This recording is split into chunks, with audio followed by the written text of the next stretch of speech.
All right, welcome back, people, to another video. Wow, 3 videos in a span of 3 weeks. This is sensational. This is actually the exact same session that I did my last video on, which is just the way the cookie has crumbled. And really, I have a few extra things I can talk about, and I did actually record something else, but unfortunately, I accidentally deleted it. So, yeah, I'm not going to listen to that. But with this video, the first thing I wanted to speak about was when you don't have the best of days in terms of like how you feel before your session. Everyone has them. All you can do is your utmost ability to prepare yourself as best as you can for that session. Things like your nutrient timing, pre-workout meal being, a big one, your hydration, your sleep, your own psyche, things like that. But even then, you still might fall short of what you need to do. For me, this was one of those days. Actually, no, it wasn't this day. It was an earlier day in the week. But I always know once I get halfway through a session, I feel 10 times better. So really, it's just hang on in there. Everyone has those bad days. If you're wanting to be an elite athlete, you cannot let those bad days get the better of you, because if you do, you will then let others get ahead, right? The best athletes that I personally know, in the worst of circumstances, still get shit done.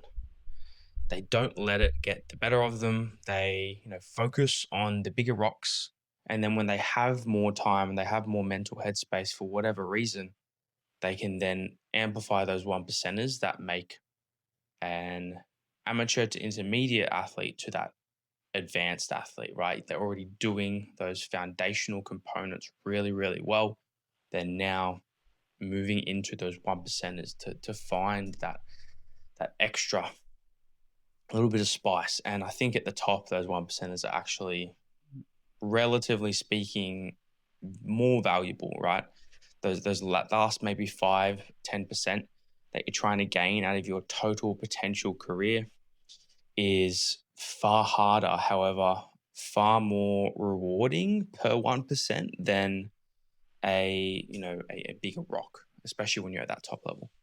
So as you would have seen, I'm going to be sipping on my pre-workout while I do this for upper today.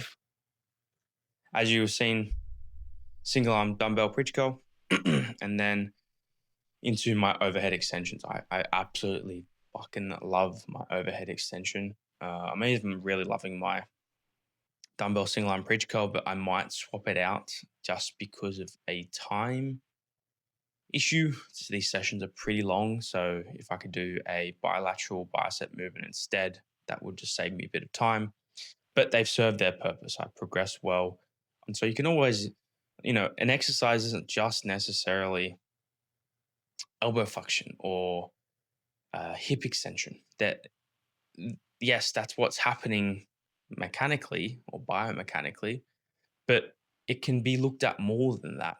It could be your shoulders in a slightly different position, or there's some other component to that exercise that it might actually help you to, in other lifts down the line. So a lot of times in my programming and the way I program my clients, it won't always just be, I want a quad exercise, I'm going to do a quad dominant pendulum or a quad dominant leg press. Like, yes, that could be a great example, but then there's other components that come into play that might lend itself to picking a slightly different exercise. They might also have some constraints that you need to accommodate around, right? And then straight into big bread and butter quad movement. I kind of messed this set up, which was a little bit frustrating. I was so locked in. I had my music playing, and I just didn't set my feet up properly. They were just a bit too wide. I knew on that first, I was like, damn, I'm going to get an extra good couple of reps here because I'm just bringing in more adductor. My adductors are pretty strong. They can just overtake a movement pretty well. And look, I was pretty happy with that first set. I do think that, in time to come, the eighth rep is really just around that corner. I don't think another 2 or 3 exposures, and that 8th rep is there.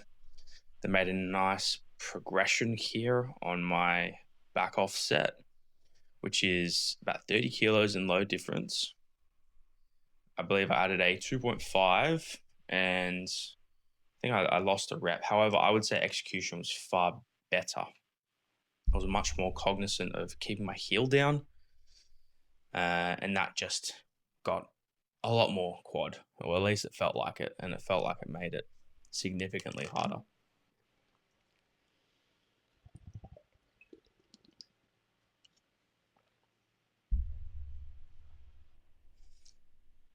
And look, these 10 plus rep sets on a leg press, especially with, an approximately 3-second eccentric, they're long, they're grueling.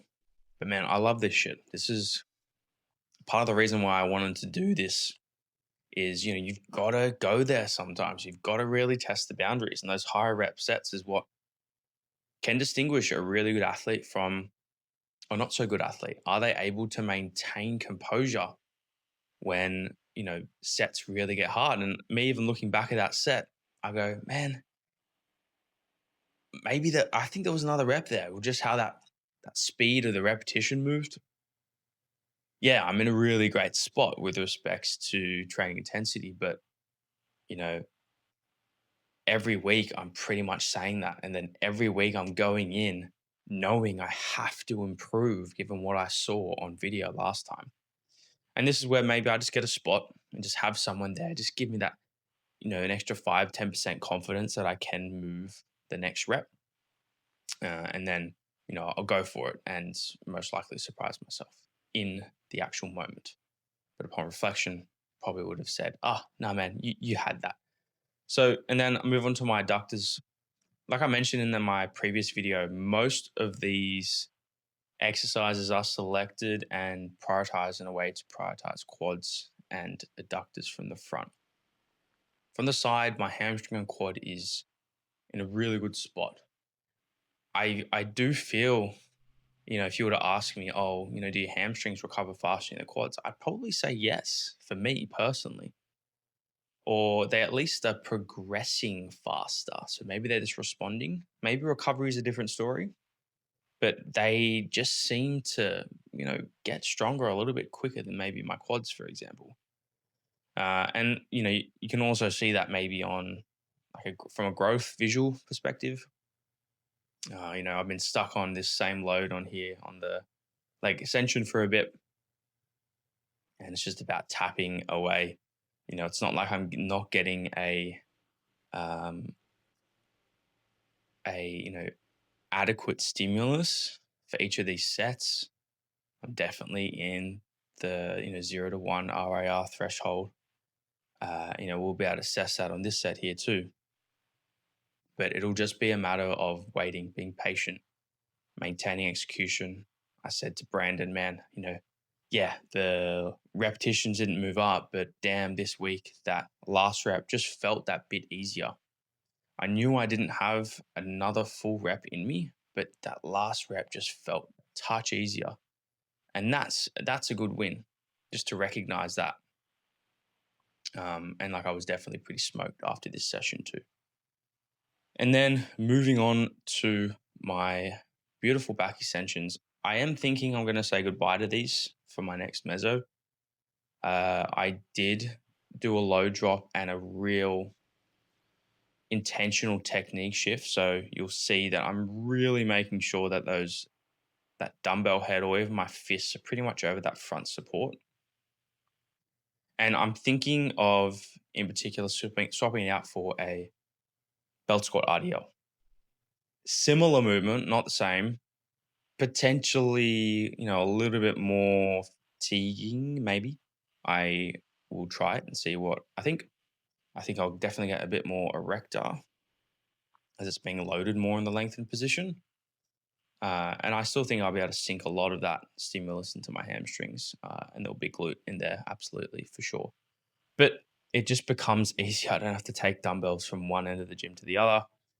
I absolutely love this movement. Next time I come back to it, I'll most likely prop up the front of the supports which will just change the strength curve a little bit. And yeah, made I'd say potentially a technique progression. I can't remember. I think I maintained reps and load for this week on here.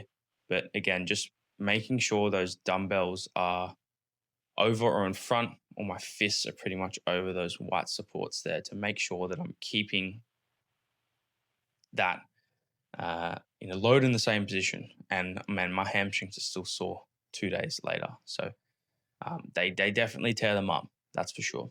And then just finishing on a leaning forward seated hamstring curl. I really, really love this movement. And all I'm doing in terms of range of motion is I'm going all the way up, of course. But then as soon as my lower leg's perpendicular with the floor, straight back into the next rep.